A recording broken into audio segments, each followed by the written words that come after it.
여러분, 오곡백화가 다 익어가는 이때에 지금 이 안에는 곡식 중에 하나가 있습니다. 뭘까요? 모르죠? 펴보겠습니다.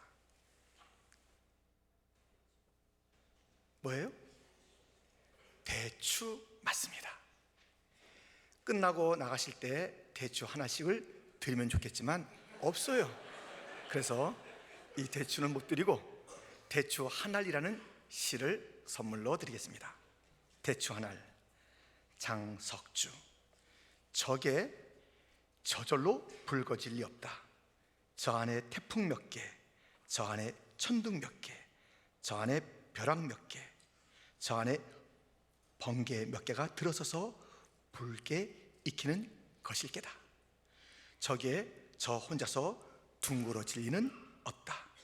저 안에 무설이 내리는 몇 밤, 저 안에 땡볕 두어 달, 저 안에 초승달 몇 달이 들어서서 둥글게 만드는 것일게다. 대추야, 너는 세상과 통하였구나.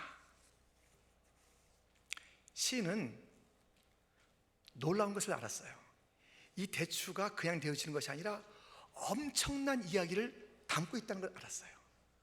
하늘과 땅의 온갖 것들이 이 대추 속에 스며 있는 것을 그는 발견했습니다. 아니, 대추 하나라도 수많은 이야기가 있다면 여러분과 저의 이 삶 가운데는 얼마나 많은 이야기가 있겠습니까?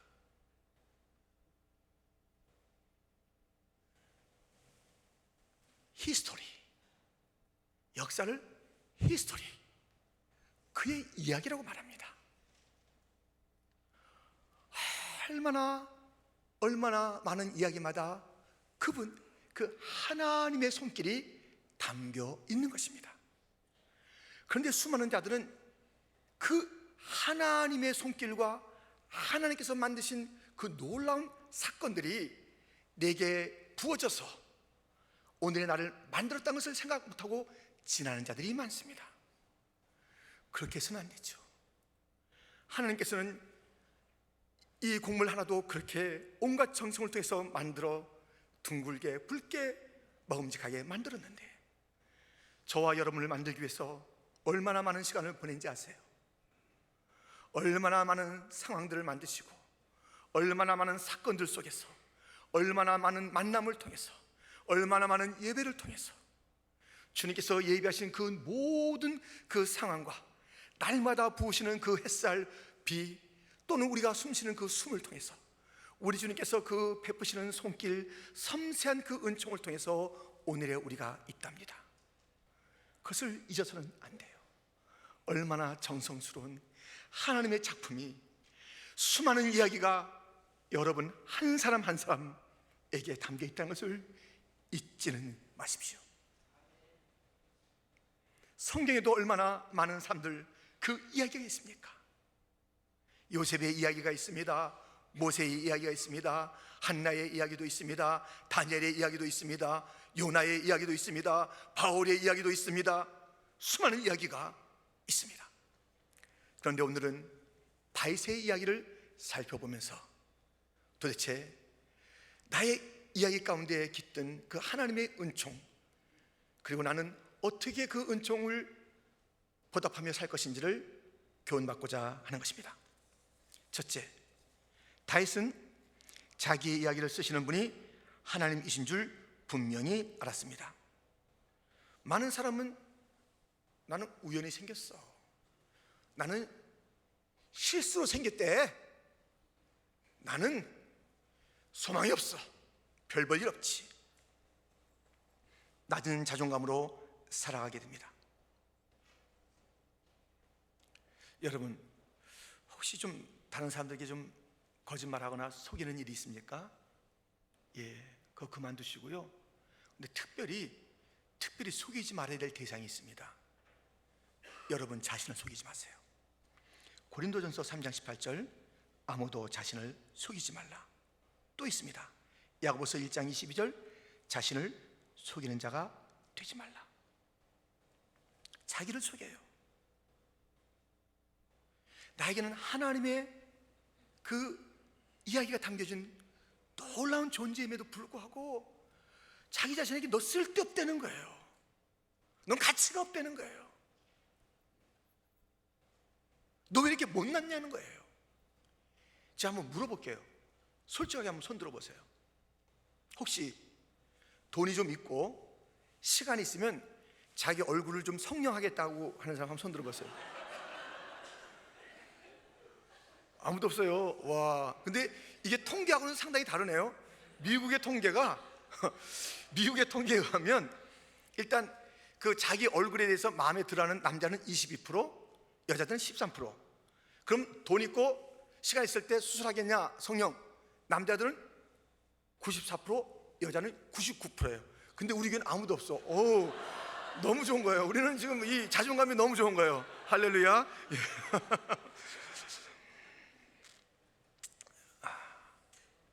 이 다윗은요, 자기가 하나님의 작품인 줄 알았어요. 하나님께서 자기를 지은 줄 알았다고요. 오늘 본문 9절 9절이 그렇지 않습니까? 13절부터 보면 주께서 내 내장을 지으시며 나의 모태에서 나를 만드셨나이다. 14절 중반절에 나를 지으심이 심히 기묘하심이라. 주께서 하시는 일이 기함을 내 영혼이 잘 압니다. 내가 은밀한 데서 지음받고 땅의 깊은 곳에서 기하게 지음받은 때에 나의 형체가 주의 앞에 숨겨지지 못했습니다. 내 형질이 이루기 전에, 그렇죠, 저 어둠 속에서 여러분, 그 아빠 엄마도 나를 알아보지 못할 그때에 나는 아주 놀라운 신비한 귀한 그런 작품이 만들어졌으니 적어도 내가 존재할 그 확률은요 10조분의 1이에요. 아빠와 엄마가 만났을 때 그 경쟁 상대는 10조를 뚫고 내가 나왔다니까요. 얼마나 놀라워요. 내가 누군지도 모를, 나도 아빠도 엄마도 모르는 10억의 그 가능성 중에, 10조의 가능성 중에 내 하나가 만들어진 것을 주님은 다 아시고 보셨다는 거예요. 얼마나 놀라운 존재입니까? 다윗은 왜곡된 쓸데없는 세상의 관점, 자기 열등감, 자기 자신을 무시하는 그런 태도로서 자기를 본 것이 아니라 가장 정당한 시각으로 자기를 봤으니 하나님의 관점으로 본 거예요. 우리는 하나님의 관점으로 봐야 돼요. 하나님께서 지으셨기 때문에 주님은 우리에게 이렇게 말할 수 있습니다.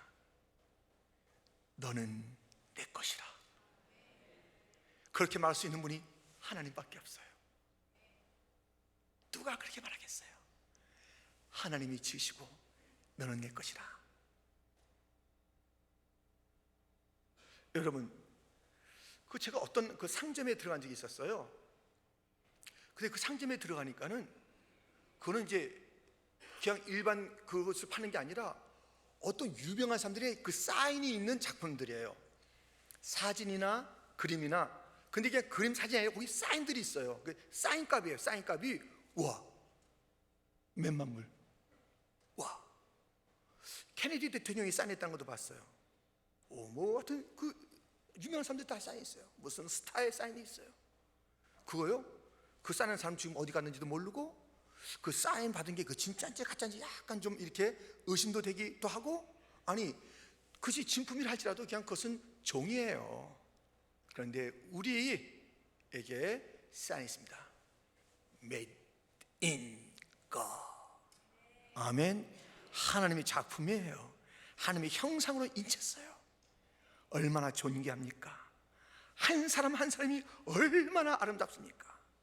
우리 한 사람 한 사람을 오늘의 여기에 이르게 하기 위해서 하는 수많은 일들 갖다 엮어서 여기에 오게 한 거예요. 저절로 온 게 아니에요.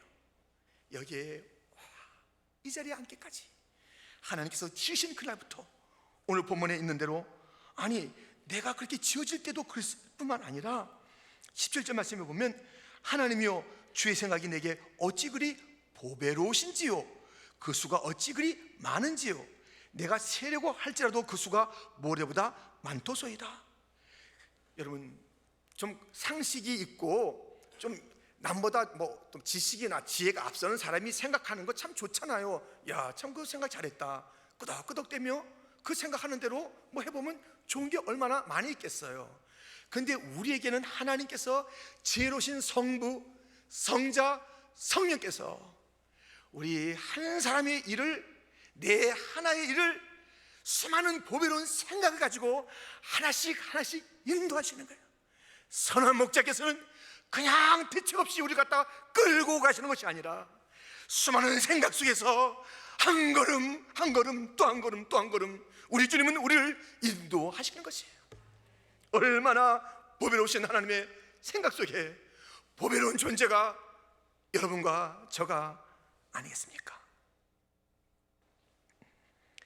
이 탄생이 신비하고 인도하심이 그 수많은 보배로운 생각 속에서 한 걸음을 인도하더라도 그렇게 복되게 인도하시는 그 하나님. 그래서 이 다윗은 아주 맑고 밝은 자상을 가진 것이에요. 여러분, 자상을 잘 가져요. 병든 자상을 가지면 그 사람은 가족에게도, 그가 속한 모든 그 일터나 공동체에도, 국가에도 힘겨운 사람이에요. 낮은 자존감 때문에, 그 안에 있는 그 쓴뿌리 때문에 어디 가나 쓴 것을 토해내고 어디 가나 병든 일을 갖다가 그렇게 해 되기 때문에 옆에 있는 자들이 힘든 거예요. 다윗은 자기의 스토리에 하나님이 처음부터 개입하셔서 끝까지, 언제까지요? 오늘 보면 마지막 절, 내가 깰 때에도 여전히 주와 함께 있나이다. 무엇이에요? 날마다 날마다 깰 때에도 주님은 함께 계시고 영원히 부활의 그 아침 저 천국에서 깰 때에도 함께 계신 거예요. 이것을 알았어요. 이 시편 139편 전체가 뭡니까? 하나님으로 가득 차 있는 것이에요. 하나님에서 벗어날 수 없는 그런 존재라는 것이에요. 하늘로 가도 땅끝으로 가도 음부로 가도 하나님으로 가득 찬 세상 속에서 나는 특별하게 그의 생각, 지혜 속에서 지음받고 인도함받고 마지막 날까지 매일매일 그 깨임도, 영원한 부활의 아침도 그의 손길 가운데서 맞는 존재라는 복된 자상을 갖고 있습니다. 이 건전한 자상, 다윗이 가졌던 자상, 자기 자신을 소중히 여겼던 그런 자상이 이 시간에 여기 있는 모든 자들에게 함께하는 자상이 되기를 주님의 이름으로 축원드립니다. 두 번째는, 다윗은 자기의 이야기를 쓰시는 하나님을 언제나 주목했습니다. 지금 자기 인생의 작가가 하나님인 것을 알았어요. 그렇기 때문에 그 하나님을 주목한 거예요. 작가를 주목한 거예요. 많은 사람들은 그냥 그날 무엇을 주목하냐면 환경을 주목합니다. 그리고 사람을 주목합니다. 사람의 이야기, 사람의 견해들의 마음이 흔들흔들 거리는 것입니다. 그리고 자기가 막 무엇을 생각해서 무엇인가 해보려고 합니다. 다윗은 그게 없었어요. 왜냐하면 내 인생은 내가 만드는 게 아니기 때문에, 내 인생은 어떤 그 누구의 손길에 의해서 빚어지는 것이 아니기 때문에, 나는 하나님, 천지를 주신 그 하나님의 손길에 의해서 쓰여지고 있는 멋진 작품이기 때문에 모든 순간순간마다 그는 하나님을 바라본 것입니다. 그래서 다윗은 골리앗과의 싸움에서 하나님을 보았습니다. 이스라엘과 블레셋이 싸우게 되었습니다. 저 블레셋의 장군은 우리가 아는 골리앗입니다. 골리앗이 쩌렁쩌렁대는 그 소리로다가 이스라엘 백성들을 조롱하며 하나님을 모독하는 것이에요. 그때 사울 왕을 비롯해서 모든 그 군사들을 벌벌 떨고 있습니다. 왜냐하면 그들에게 현실은 저 블레셋과 수많은 군대요, 그들의 그 보여주는 실체는 무서운 그런 그 블레셋 세력이었기 때문에 그들에게는 두려움과 걱정과 탄식과 절망과 죽을 수밖에 없다라는 그러한 어둠의 노래가 그들 가운데 있었습니다. 단 한 사람, 진정한 실체를 본 그 사람, 진정한 현실이 무엇인지 아는 사람, 다 안개같이 쓰러지리라. 풀같이 꽃같이 떨어지리라. 그 누가 이 앞에 있다 할지라도 진정한 실체 그 한 분은 하나님이다. 그것을 알았던 다윗의 노래를 들어보십시오. 사무엘상 17장 45절에 다윗이 블레셋 사람에게 이르되 너는 칼과 창과 단창으로 내게 나오거니와 나는 만군의 여호와의 이름 곧 내가 모욕하는 이스라엘 군대의 하나님의 이름으로 내게 나아가노라. 오늘 여호와께서 너를 내 손에 넘기시리니 내가 너를 쳐서 내 목을 베고 블레셋 군대의 시체를 오늘 공중의 새와 땅의 들짐승에게 주어 온 땅으로 이스라엘의 하나님이 계신 줄 알게 하겠고 또 여호와의 구원하심이 칼과 창에 있지 아니함을 이 무리에게 알게 하리라. 전쟁은 여호와께 속한 것인즉 그가 너희를 우리 손에 넘기시리라. 할렐루야. 실체를 보세요. 진정한 실체, 변치 않는 현실. 영원 전부터 계시고 오늘도 계시고 또 영원토록 계실 그 분은 하나님밖에 없습니다. 오늘이라고 외칩니다. 오늘 우리가 봐야 할 것이 하나님인 것입니다. 우리는 이 세상 사람들처럼 눈에 보이는 것에 연연하며 가슴치며 두려워할 존재가 아니라 보이지 않는 그런 것을 봐야 하는데, 엘리사와 그의 사원이 있었을 그때에 아람의 그 왕이 보냈던 군사들이 이 엘리사와 그 사원에 둘러 친쳐서 사원이 볼 때 너무너무 엄한 군사와 병거가 있었기에 탄식하건만 엘리사는 눈 하나 깜짝하지 않았으니 그가 본 것이 있었습니다. 저들의 그 수보다 하나님께서 보내신 불말과 불병거를 보았기 때문에 두려워하지 말아라, 두려워하지 말아라. 주여 이 종의 눈도 열어주옵소서.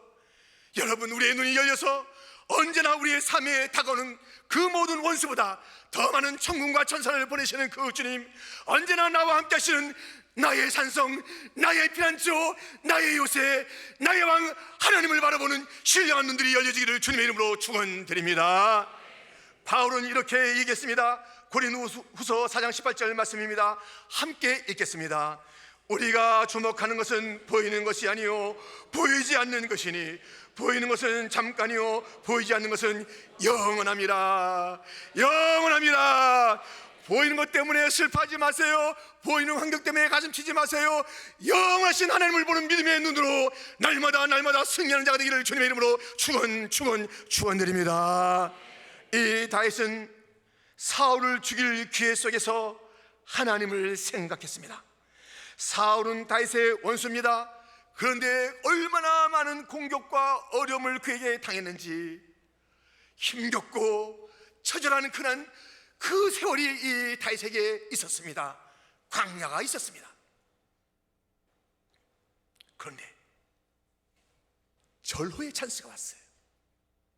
이 사울을 한 번에 없앨 그런 찬스가 왔습니다. 다윗의 부하들이 그것을 얘기했을 때 다윗은 그들의 의견을 쫓거나 내가 지금 너무 힘드니까 이 고난이 이제 끝이는 것도 괜찮을 거야, 자기의 생각을 따르지 않았습니다.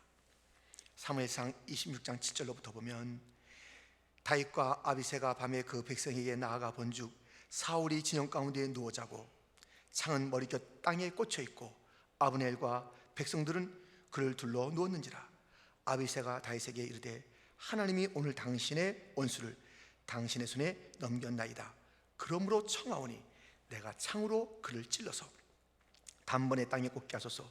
내가 그를 두 번 찌를 것이 없으리이다 하니 다윗이 아비새에게 이르되 죽이지 말라. 누군지 손을 들어 여호와의 기름 부음을 받은 자를 치면 죄가 없겠느냐 하고. 그는 지금 자기의 이익을 생각한 게 아니에요. 이 엄청난 고통을 좀 끝내는 그 절호의 찬스에 자기 중심으로 생각한 게 아니라고요. 하나님을 생각했어요. 하나님이 뭘 생각하실까? 나를 위해서 하나님께서 그렇게 보배로운 생각을 많이 갖고 계신데 이때 나도 좀 하나님 생각을 해봐야지. 하나님, 이때 하나님 생각이 뭐세요? 하나님 어떻게 하면 좋을까요? 자기 중심으로, 사람들 중심으로 생각하지 않았고 하나님 중심으로 생각했는데, 내가 기름 부은 자를 건들지 말라, 이게 하나님의 뜻이군요. 내게는 오늘 고통을 끝낼 좋은 찬스지만 하나님의 뜻, 하나님의 영광, 하나님의 생각을 따르겠습니다, 이게 다윗이었어요.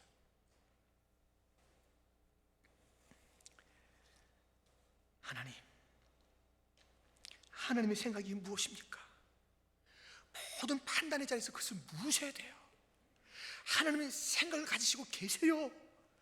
멀리 계신 게 아니에요. 주일날 가서 만나기 때문에 지금 이 주중에 내가 다르게 생각하고 다르게 결정할 수 있다고 생각하지 마세요. 어디나 하나님은 계십니다. 어디나 하나님의 뜻이 있는 줄 믿습니다.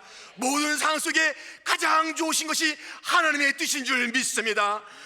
주여, 내 편의대로 생각하지 말게 하여 주옵시고, 사람들이 지금 막 권면하는 대로 내가 쫓지 말게 하여 주옵시고, 하나님의 뜻을 쫓는 결정을 하게 하여 주옵소서. 하나님. 또 다윗은 심의 저주 속에서 하나님의 음성을 들은 것입니다. 다윗은 자기 아들에게 쫓겨나 비참한 그 걸음걸이를 걷고 있는 피난길 가운데 심의를 만나게 됩니다. 근데 그는 거기서 자기를 비난하는, 저주하는 소리를 듣게 되는 것이에요. 여러분들, 우리 갖다가 비난하는 소리 참을 수 있어요? 못 참잖아요. 그냥 잘못한 것이 있어도 그 얘기 들으면 우리가 못 참잖아요. 일을 하면서 우리가 밤잠 못 자고 전화를 갖다 즉시 하거나 그 다음에 만나면 몇 배로 우리가 뭘 하겠다고 하는 마음이 있잖아요. 그런데 그 속에서 다윗은 이렇게 했습니다. 사무엘하 16장 11절 말씀. 또 다윗이 아비새와 모든 신하들에게 이르되, 내 몸에서 난 아들도 내 생명을 헤아리 하거든 하물며 이 베냐민 사람이랴. 여호와께서 그에게 명령하신 것이니 그가 저주하게 버렸더라. 12절 말씀 함께 읽겠습니다. 혹시 여호와께서 나의 원통함을 감찰하시리니 오늘 그 저주 때문에 여호와께서 손으로 네게 갚아주시리라 하고, 하나님의 음성을 들었어요. 하나님께서 나를 책망하시는 거다. 하나님께서 지금 나를 갖다 고치시는 거다. 그 비난과 그 저주 속에는 내가 좀 그렇게 좀 바르게 해야 될 그런 그 하나님의 메시지가 있다. 하나님만 주목했어요. One thing. 오직 다윗에게는 하나님이에요. 하나님만 주목했어요. 하나님이 자기를 지으시고 자기를 인도하시는 것을 알았어요. 어디나 사망의 음침한 골짜기도 자기를 인도하시는 것이에요. 그 줌을 알았기 때문에 주님에게만 초점을 맞췄다니까요. 그러다가 살짝 딴 거 보면 시험 들어요. 딴 거 보면 사고 나요. 아니지, 하나님밖에 없지. 하나님이 진짜잖아. 저 유혹은 가짜야. 저것은 나의 행복 준다 하지만 저건 아니야. 그 뒤에 독이 숨어 있어. 하나님이 나의 행복이야. 하나님 나의 전부야. 하나님 나의 기쁨이야. 하나님밖에 없습니다. 여러분, 이 다윗은 그렇게 살았다고요. 내게 일어나는 모든 일 가운데 하나님께서 실수를 주신 게 없어요. 이 실패, 이 오랜 기다림, 뭐 어디서 떨어짐, 이게 다 하나님께서 우리가 다 잠깐 놓치고 잠깐 이렇게 잊었기 때문에 온 상황이 아니에요. 모든 것이 합력하여 선을 이룬다면 내 실패도, 내 떨어짐도, 내 아픔도, 내 광야도 다 하나님께서 섭리하시는 사건이요, 그 하나 없으면 내가 안 빚어지는 거예요. 그 하나 없으면 나의 나됨이 안 되는 거예요. 그 실패 때문에 내가 무릎 꿇었고, 그 외로움 때문에 주를 붙잡았고, 내가 어디 가서 하신할 데가 없기 때문에 하나님을 바라봤고, 이 모든 것이 하나님의 선하신 손길 가운데 있었던 것이기 때문에 지금까지 지낸 것도 하나님의 은혜요, 오늘도 하나님의 은혜요, 앞으로 살 것도 하나님의 은혜일 줄 믿습니다. 그는 언제나 하나님만을 바라봤어요. 하나님만을 생각했어요. 하나님의 음성만을 들었어요. 모든 상황 속에서 다시처럼 하나님을 바라보고 하나님을 생각하고 하나님의 세미한 음성을 찾는 복된 자들이 되기를 주님의 이름으로 축원드립니다. 세 번째로 다윗은 자기의 이야기를 쓰시는 하나님께 감사를 드렸습니다. 너무 감사하잖아요. 자기를 만들어준 거예요. 이 존재가 얼마나 엄청난 기적이냐고요. 얼마나 귀한 일이냐고요. 내가 태어나서, 내가 자라서, 내가 왕도 되고, 내가 또 여러 가지 일들 갖다 누리게 되고, 그리고 마지막까지 매일 깰 때마다 주님이 내 곁에서 졸지도 주무시다는 그 주님의 환한 미소를 갖다 보았던 그가 마지막 날에 깰 때도 주님께서 함께 하실 것을 확신한 그 벅찬 미래를 갖고 있던 이 다윗은 오늘 본문에 있는 대로 하나님께 감사를 한 것이에요. 14절 말씀에 보면 내가 주께 감사하오문, 나를 지으심이며 나에 대한 생각이 많으심이며 나와 함께 하셔서 마지막까지, 마지막 호흡까지 은혜를 베푸시다가 하늘에서 새롭게 나를 갖다 맞아주실 그 주님을 생각하면서 그는 감사했습니다. 하나님의 은혜를 잊지 마세요.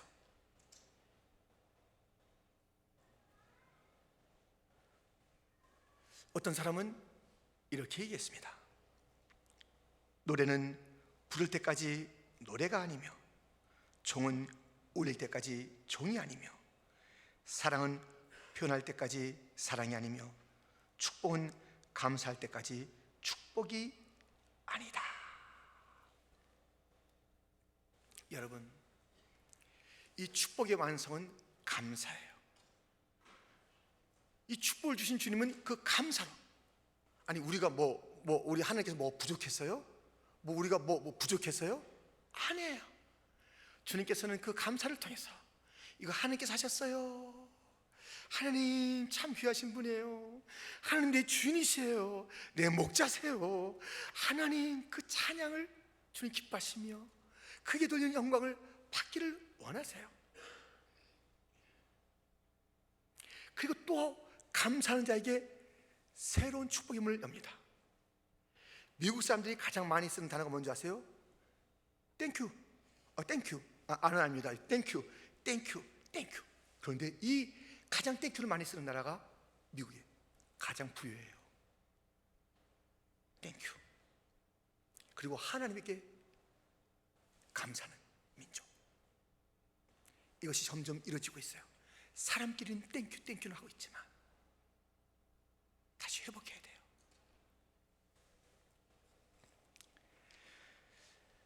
다윗은 이렇게 감사를 했어요. 역대상 29장 12절부터 보면 부와 귀가 주께로 말미암고 또 주는 만물의 주제가 되사 손에 권세와 능력이 있사오니 모든 사람을 크게 하심과 강하게 하심이 주의 손에 있나이다. 우리 하나님이여, 이제 우리가 주께 감사하며 주의 영화로운 이름을 찬양하나이다. 14절 말씀 같이 읽습니다. 나와 내 백성이 무엇이기에 이처럼 즐거운 마음으로 들을 힘이 있었나이까. 모든 것이 주께로 말미암았사오니 우리가 주의 손에서 받은 것으로 주께 드렸을 뿐이다. 아멘. 이 모든 것을 강하게 하시고 부하게 하시고 모든 것을 그 손에 가지셔서 나의 인생을 그렇게 인도해 주시고 앞으로도 더 멋지게 인도하실 그 주님을 향하여 감사하는데 다윗은 두 가지로 감사했어요. 하나는 찬양, 하나는 드림으로. 하나는 찬양으로, 하나는 드림으로. 그렇게 감사를 표현했습니다. 찬양, 예배, 경배, 그리고 주님의 주신 것을 가지고 드림으로 주의 전을 준비케 하고, 그래서 다윗은 그 시대에 준비한 것으로 그 솔로몬 때의 아름다운 전을 지은 거예요. 주야, 주께서 주신 것 우리가 주 앞에 돌려드려서 주의 전을 짓기를 원하나이다. 그랬어요.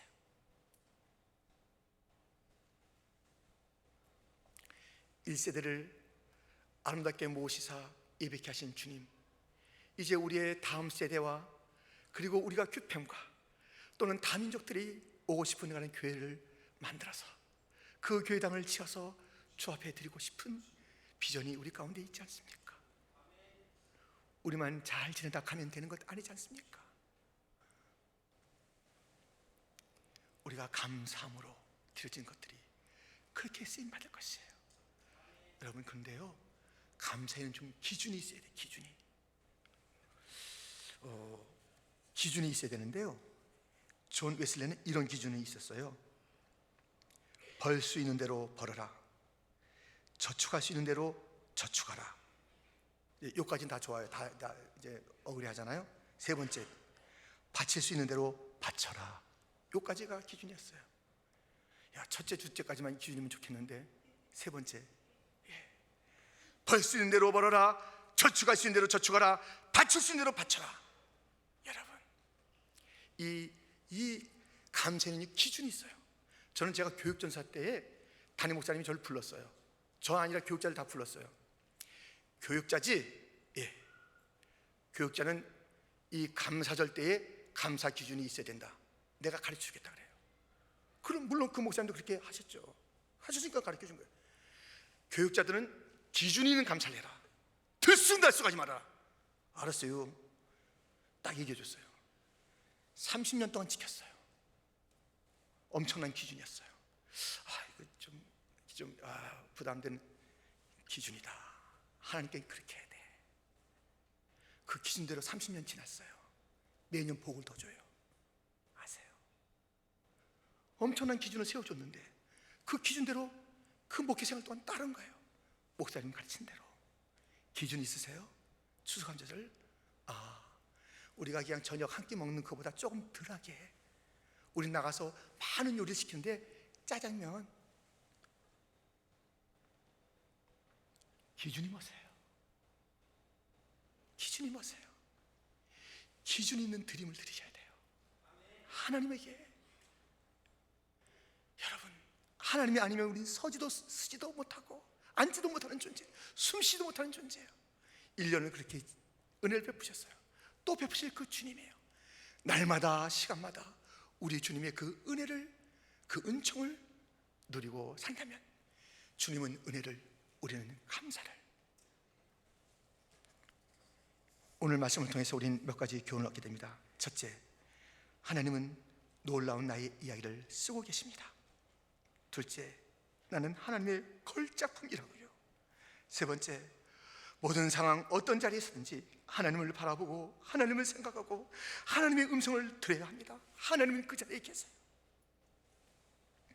네 번째, 나를 지으시고 인도하시는 하나님께 감사는 찬양과 드림으로 표현되어야 합니다.